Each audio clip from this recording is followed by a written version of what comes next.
आज देश भर विजयदशमी से आरएसएस का 100 साल का एक संभ्रम आचरण चल रहा है। लेकिन जब आरएसएस का पथसंचलन शुरू हुआ है तब से कर्नाटका सरकार के कुछ मिनिस्टर लोग ने निंदा कर रहा है। ये तो अच्छा बात नहीं है। आरएसएस एक राष्ट्रभक्ति संगठन, राष्ट्रभक्ति बोलने वाला एक संगठन है, इसलिए वो 100 साल से यहाँ जीवित है। सर्वे जनो सुखिनो भवन्तु वसुधैव कुटुंबकम ये मंत्र लेके वो इस देश में काम कर रहा है। लेकिन इस एक बड़ा संगठन को टारगेट करके यहाँ की मिनिस्टर संतोष लाड, वहाँ की कलगटकी का एक एमएलए ऐसा बात गंदी गंदी गाली दे रहा है। ये तो ठीक नहीं है, वो हम खंडन कर रहा है। अभी हम कल एक कर्नाटक सरकार आदेश दिया है, आरएसएस का जो प्रोग्राम रहता है ना वो परमिशन लेके करना है बोल के।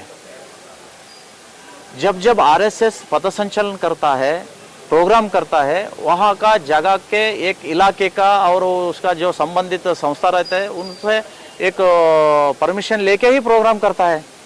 फिर इस बार वो बोलने का क्या जरूरत थी? जरूरत वो है आरएसएस टारगेट करने के लिए। ऐसा एक जो उन्होंने रूल्स दिया है वो रूल्स तो ठीक नहीं है। और यहाँ की मिनिस्टर दिखाता है, तुम्हारा जगदीश शेट्टर ही एक आदेश दिया है, देखो गवर्नमेंट जो वर्कर रहता है ना दूसरे प्रोग्राम में, दूसरा पार्टी कार्यक्रम में नहीं जाना बोल के। मैं पूछना चाहता हूँ, बीजेपी का एसआर बोम्माई जी भी एक ऑर्डर किया था, जो मस्जिद में रहने वाला बुंगा रहता ना उनका नियंत्रण करने के लिए, वो भी आप दिखाना चाहिए ना। सिर्फ जगदीश शेट्टर का क्यों दिखाते आप?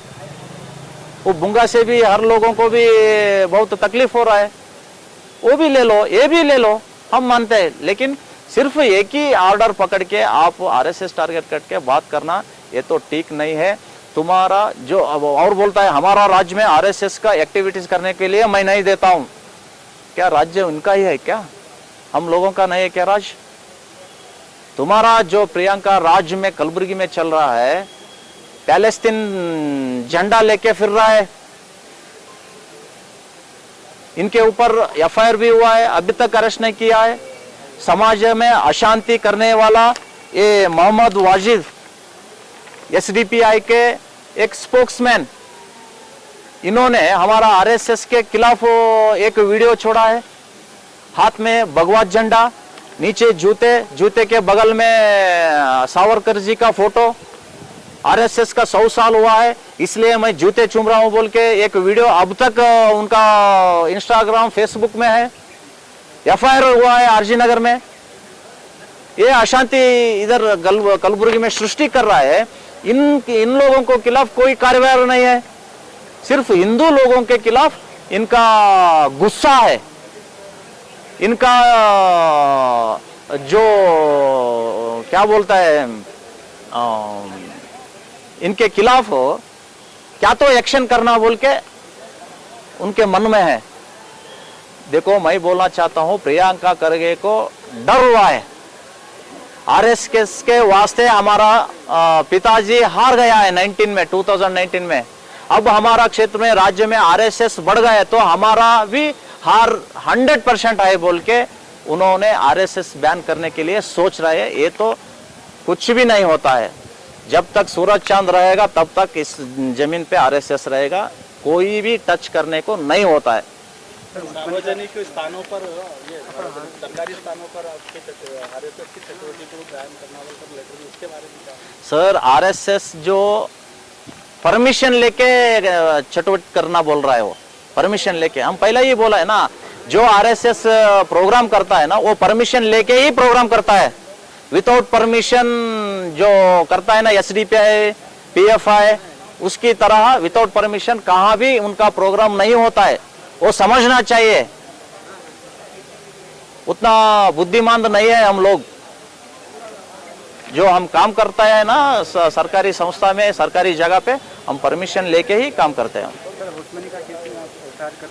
हाँ देखो जी, डॉक्टर एबी होस्मनी बोल के एक आदमी मैसूर दसरा में व्यापार करने के लिए यहाँ की एक फैमिली गए थे। उस समय उनका एक छोटा बच्ची को वहाँ की एक राक्षस ने अत्याचार करके मार डाला सो है, खून किया है। वो सब्जेक्ट बताने वक्त इन्होंने वो जो बालकी है ना, वो बालकी का नाम लिया है। बीएनएस सेक्शन में 72 और 23 के सेक्शन में वो अपराध है, वो साबित हुए तो 2 साल तक सजा है, इसलिए वो गलत किया है बोल के हमने कल ब्रह्मपुर पुलिस थाने को जाकर उनके खिलाफ एफआईआर दर्ज किया है। मैं बोल रहा हूँ यहाँ की गवर्नमेंट, यहाँ की जो आडಳಿत है, उनको तुरंत अरेस्ट करना चाहिए, सबक सिखाना चाहिए। ये जो है ना हमारे ऊपर झूठा केस डालो सो है, अट्रॉसिटी केस डालो सो है, ऐसा ये समाज में अशांति फैलने वाले ये लोग ये काम ऐसा कर रहा है। अब खुद इसमें फंसा हुआ है, इनके खिलाफ एक्शन होना चाहिए बोल के हम ऑर्डर कर रहा है। और उनके साथ